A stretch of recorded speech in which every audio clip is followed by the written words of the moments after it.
శ్రీజ, నీకు పజిల్ చెప్తా. నువ్వు దాన్ని ఆ ఈక్వేషన్ని సరి చేయాలి. చేస్తే నాకేంటి? నీకా? నీకు మామిడి పండు కొనిపిస్తా.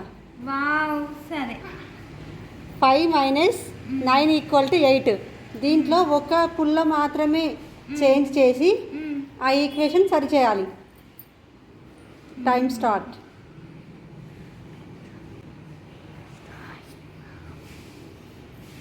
5 - 9 = 8. ఈ ఈక్వేషన్ని సరి చేయాలి. ఒకటే పుల్ల మాత్రమే మార్చాలి.